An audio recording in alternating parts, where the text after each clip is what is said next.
Many adults want to learn English for work purposes. Maybe you want to learn English because you want a job at a multinational company. Or maybe you want to get better English so that you can get a promotion at work that you so want.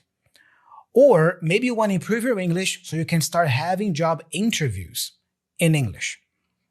Look, I understand that we all need to make a living, and learning English for work purposes is a valid goal to have. But if the only reason why you're learning English has to do with work, your job, or your career, I'm afraid you might be doing something wrong. And without knowing, you might be hurting your overall English progress and development. So in today's episode, I want to unpack 3 reasons why I believe learning English just for work is a bad idea and what you should do instead. Hey there, how's it going? Thiago here, and welcome to another episode of the podcast. In case you're new here, I've created this YouTube channel and podcast to help intermediate and advanced learners of English communicate with more confidence, more accuracy, more clarity, and more awareness. So if this sounds like something you want for yourself and your English, subscribe to the channel on YouTube or follow the show if you are listening on Spotify or Apple Podcasts. Before we get started with the topic today, I want to announce that I have decided to open my Black Friday deal again for my pronunciation course. As you guys know, I ran this deal last month in November. It was really successful. And many people later, when I closed the deal, when I closed the cart, send me emails asking me to extend the time a little bit because, they missed the opportunity. So, it's holiday season, so I decided to open up the Black Friday deal again for my pronunciation course. So now you have until January 1st, 2025 to buy my pronunciation course at a very special low price. If you are interested, the link is here in the description of the video, in the pinned comment below, and also in the show notes if you are on Spotify or Apple Podcasts, okay? So let me present to you the first reason why I believe learning English just for work is a bad idea. The first reason is because you risk associating learning English with something you're not passionate about. Look, I'm not going to generalize and say that most people hate their jobs. I'm not going to do that. But guys, I wasn't born yesterday. I've been around. I've talked to people. I've read. I've worked in companies. And I can say with certainty that many people don't enjoy their jobs. Or they might like it enough to keep it because it pays the bills, but their jobs, their work is not the thing that truly fulfills them, that truly inspires them, that makes them excited to get out of bed in the morning. Okay?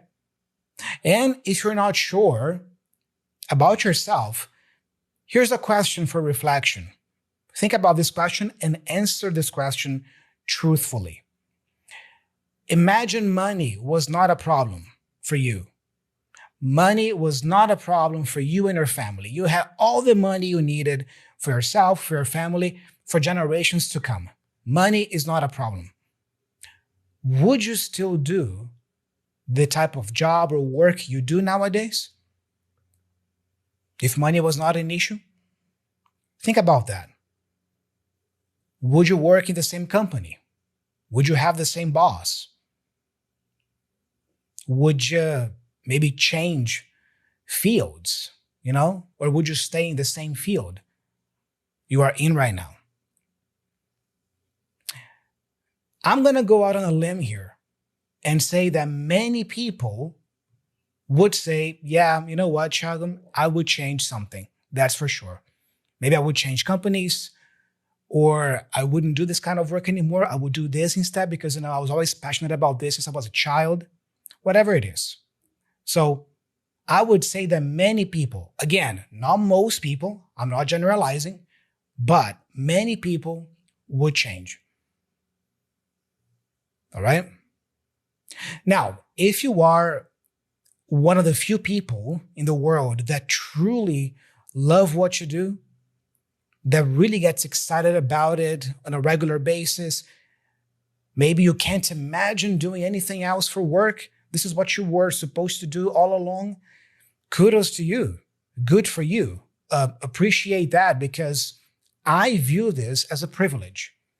If you have this feeling of passion and excitement about your work, and your work is actually part of who you are, it's not something you do, it's something you are, kudos to you. Be thankful for that. But I would say that for many people, that's not the case. So having said all that, thinking about many people here that don't enjoy their jobs or that would do something completely different if they had the chance, why would you want to associate learning English with something that you're not that passionate about, like your job, your work? With something that you view as an obligation. It's something you have to do to pay the bills. It's not something you want to do. Why would you want to associate learning English with that? And it's inevitable. If your only reason for learning English is for work purposes and you are not that passionate about your work is like, okay, it pays the bills. If you have that kind of attitude, chances are, even subconsciously, you also have the same type of attitude towards your English learning.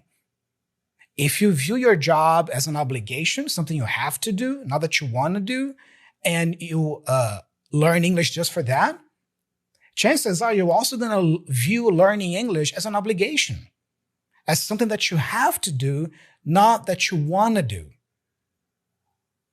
All right? So what I want to propose here is, instead of having to learn English, you should be wanting to learn English. When you want to learn something, your attitude, how you go about it, is completely different from if you have to learn something for a specific purpose. So think about that. That's the first reason. You risk associating learning English with something you're not passionate about, like work. And then you risk looking at learning English as an obligation instead of something that you really want to do for yourself.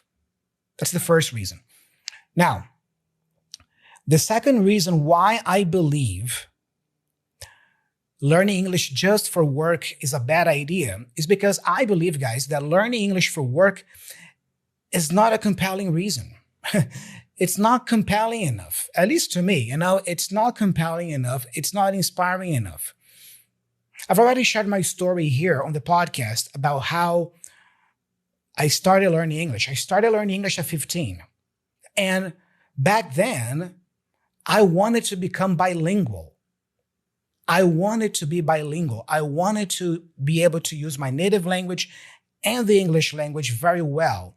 I wanted to learn the language of my favorite actors, my favorite musicians. I wanted to understand my favorite rock songs, my favorite bands when they sang, Yes, I knew that, it might lead me to better opportunities work-wise, but that was never at the forefront when I started. When I started, I just wanted to learn the language because I liked it. The media I consumed was always spoken in that language, and I wanted to be bilingual. That was the main drive when I started. Then later, when I got older and when I started working, I realized that knowing English was actually an advantage in many ways, but I only found out about that later. It wasn't my main drive when I started, okay?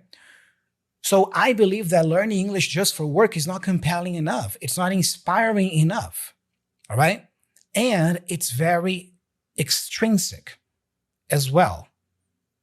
Usually people who come to me for classes, for example, and who want to improve their English for work, what is the main motivator there?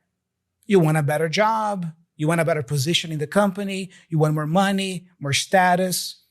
These are great things, don't get me wrong. I like those things too. But can you see that they are very extrinsic? They are very external. Which brings me to the difference between intrinsic motivation and extrinsic motivation. Here's an image to better illustrate that. This image illustrates the difference between intrinsic motivation and extrinsic motivation. Let's look at extrinsic motivation first. You see there, if you are learning something or doing something and all you have is extrinsic motivation, that means that you are usually driven by outside external incentives, rewards. You are driven by rewards. You want to get something. That's why you're studying that thing. For example, you want to win. You see, winning. You want a winning life. Or you want perks at work. Perks are benefits. Prizes, benefits, promotions, pay raises, bonuses. You see? This looks more extrinsic. Now, take a look at intrinsic motivation. And that's actually the type of motivation that I want you to start developing within yourself when it comes to you and your English learning, but also in life. Because intrinsic motivation is much more powerful than extrinsic motivation. Look at some characteristics there of intrinsic motivation. Fun. You do something, you learn about something because it's fun. You like it. It's enjoyable. Self-expression. It's a way for you to express yourself fully to the world, who you are. Passion. It's connected to your passions, your interests, things that really ignite your curiosity, your, excitement about the world. Intrinsic motivation also has to do with curiosity. You learn about something, you study something because you're curious about it. You want to find out more about it. Growth, personal growth. You want to grow as a person. You want to be all you can be. You want to live up to your full potential. That's why you're learning English. That's why you're studying this language. You see the difference? Purpose. Enjoyment, which is related to fun again. You see, so intrinsic motivation is something that comes from inside, from you, and is something much deeper. All right? Now, I'm not saying that extrinsic motivation is bad or that it doesn't work. It does work. Extrinsic motivation can be powerful as well, guys. And it can work for a while. For a while. And that brings me to the third reason why I believe learning English just for work is a bad idea. Because if you only learn English for work, your chances of giving up along the way are higher. Because we've already determined here that learning English for work, for better money, better opportunities, better status, positions, whatever, this is all extrinsic motivators. And they can be powerful, they can work for a while, but it's going to be very hard to make your learning sustainable if you only have extrinsic motivators. To make your learning sustainable, you need intrinsic motivation. Intrinsic motivation is actually the drive that is behind, you not giving up. And I've already touched on this many times here on the podcast. Learning a foreign language such as English very well and getting to a very high level of proficiency and fluency in the language is something that takes time. It's a midterm to long-term process. It takes you a few years at least to get there. So you got to make it sustainable. All right? Because if all you have is extrinsic motivators, maybe that initial excitement you had when you started is going to vanish very soon, after a few months, after a year. And then if you don't have the intrinsic motivators to anchor you, you're going to give up. All right?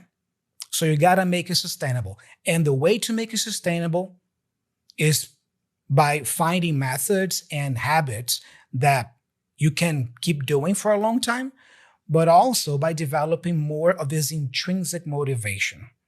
All right? And not relying only on external rewards, prizes. All right? So just to recap here, the first reason why learning English just for work is bad is because you risk associating learning English with something you're not passionate about, like your job. Many people don't like their jobs. Many people are not inspired by the work they do or the companies they work for. All right. So associating English with that, chances are you're going to view that as an obligation as well. And you're not going to put in all you could put in because, to you, learning English is just an obligation. It's not something you truly want to do for yourself. Reason number two, I believe learning English just for work is not compelling enough as a reason. It's highly extrinsic, which brings me to reason three. Your chances of giving up along the way are higher if you only depend on extrinsic motivators. So now that we have defined intrinsic motivation and extrinsic motivation, and we have also determined that developing more of your intrinsic motivation is much better to make your learning sustainable and your studies sustainable, let me give you here some tips to increase your intrinsic motivation. How can you do that? I actually found this really cool article on Forbes magazine, all right? And this article is actually talking about that. It's giving us some tips on how to improve our intrinsic motivation. But first here, I just want to read a couple of nice paragraphs from the article that I found interesting, okay? Check it out. A 2021 study examined intrinsic motivation over time and how it impacts mental fatigue. It found that with high intrinsic motivation, people can maintain their performance over time as they seem willing to invest more effort as time progresses than with low intrinsic motivation. If you're hoping to improve your performance or general outcomes, you're talking about learning English, but it could be in any area of your life. It could be personal or professional, by the way. It may be time to look inward. Inward is inside. Look inward to your intrinsic motivation. Increasing your intrinsic motivation can help you harness skills and improve your performance. And then the article mentions Stefan Falk. He is a performance expert and also the author of a book about intrinsic motivation. But here's what he says. He says that during moments of intrinsic motivation, you perform at your very best. You lose yourself in what you're doing and become one with the task. Really cool, right? So when you are in the intrinsic motivation mode, you perform at your best. And I love this, becoming one with the task. Have you ever done something, maybe you are working on a project or something, or even studying, and you just lost track of time? You were so engrossed in the activity, you were so involved that you didn't even see time passing. This is becoming one with the task. And that's how I want you to feel when you sit down to have an English class with your teacher, when you sit down to practice your English with a podcast, a movie clip, or just study some grammar. I want you to be one with the task. The way to get there is by having an intrinsic type of motivation while you're learning the language in the first place. So here are some tips that the article gives us. Number one, identify the big picture. Understand how your actions fit into the big picture. If you don't feel like you're contributing value, you're more likely to become demotivated, as most people have a psychological need to feel their efforts aren't in vain. So it's very important for you to reflect on why you're learning English in the first place. What is the big picture of you becoming fluent in English? And how is this activity of learning English and improving your English, how is it adding value to your life, to your family, to you as a person? And how is it going to add value to your future? So you got to think about that. Reason number two, or tip number two, start with easy tasks. Be action-oriented and strive to perform simple tasks immediately. The idea is to collect easy wins. I also call them small victories or small wins, right? Feel-good hormones are released in our brains when we check items off our to-do lists. This makes us feel accomplished and more motivated. So as a suggestion here, maybe every morning you can write down a simple list of maybe 3 or 5 items related to English learning that you want to tick off on that day. Maybe one of them could be listening to a podcast in English for 15 minutes. The other could be studying about a grammar topic you really struggle with. And the other could be having the class with your teacher if you have private classes or if you go to a school. And then as you do these tasks throughout the day, you just tick them off. This is good for our brains. We start feeling good about it because we feel like we're making progress. This reminds me also of that idea of making your bed in the morning. Yeah, I'm sure you have seen that before. The idea that the first thing you should do when you get out of bed in the morning is make your bed. Why? Because it already puts you in action mode for the day. And it's already a small victory, a small accomplishment or win that you have for the day. It's like the first item is already crossed. Okay, my bed is made. It's organized. Now what's next? You see? Tip number 3, according to the article, avoid mindless repetition. Changing how you approach something organically makes it more interesting. The next time you're faced with what you deem as a mindless task, a boring, repetitive task, think about how you can make it more challenging. What can you do to make something feel exciting? For example, can you set a goal to achieve something faster with the same result or better? Learning English, for the most part, should be fun. But I also know that there are certain aspects of English learning that are not so fun. They're kind of boring. And it varies from person to person. Maybe for you, it's writing. You hate writing. Maybe for you, it's grammar. You hate studying grammar. You find it boring. Or maybe for you, it's pronunciation. You don't have the patience to, really practice the sounds of English and really get them right. Whatever it is, there is at least one thing about English learning that you don't feel very passionate about, and that's okay. So, with those things, how can you make them more interesting for you, more challenging? Think about that. All right? Tip number 4, seek helpful opportunities. Practicing compassion benefits you in myriad ways. Myriad is like many ways, okay? Participate in activities that you find rewarding, especially if you're able to help someone or help a cause important to you. This will energize you and boost your confidence, increasing intrinsic motivation organically. One of the things I always talk about is how teaching English has helped me tremendously. It has helped me become a better speaker of English, and also it's helped me like the language even more and like learning about the language even more, because now I'm helping people improve their language skills in English. So if you are already at an intermediate level, find someone who is maybe a beginner or not as advanced as you and help that person. Teach some things to that person. Be part of a community of like-minded people that are also interested in learning English. You get help from them. They also get help from you. All this is good for increasing your intrinsic motivation. Okay? Tip number 5. This is a big one. Focus on solutions. Negative thoughts, when unmanaged, slow your brain down, increase your stress levels, and make it more challenging to solve problems.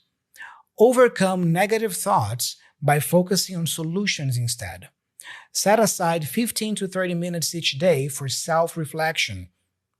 Self-reflection helps you decompress and better understand what's driving your feelings, allowing you to address those things as opposed to avoiding them, making you more equipped to find solutions and move forward. I've already touched on this topic before, the importance of self-awareness, developing your self-awareness as a learner, and having a moment, maybe weekly, maybe monthly, where you actually sit down and reflect about your overall English development, your English progress, your approach to learning the language. Maybe you have to change something in your approach. Maybe you have to add something, delete something. This self-reflection, this checkpoint, let's say, should be done regularly. All right? Check in with yourself and analyze your progress, your approach to learning. Finally, tip 6 from the article is reframe tedious tasks.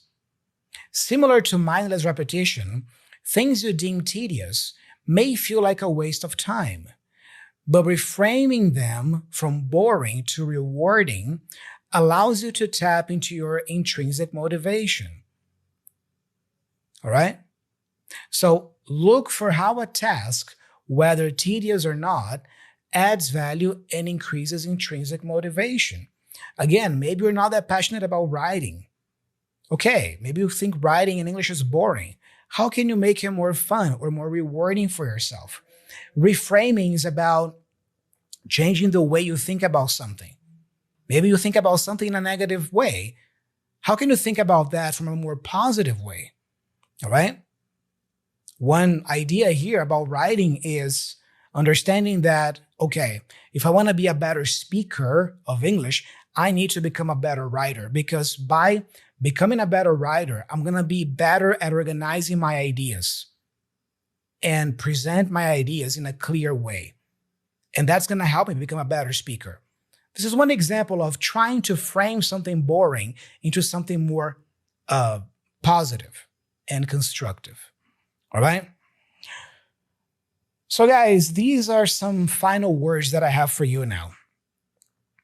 Remember, while learning English for work is a valid reason, it is not compelling and inspiring enough, and it risks the sustainability of your studies. Instead, you should work on developing your intrinsic motivation for learning English. Intrinsic motivation can be applied to all aspects of your life, and it has proven to be an effective way to improve performance, reach and exceed goals, and boost your overall sense of well-being. So, think about that. Now, before we wrap up today's episode, it's time for the Learner's Corner, and I have here a very nice audio message from Christian Parado from Colombia, all right? So let's listen to Christian from Colombia, see what he says.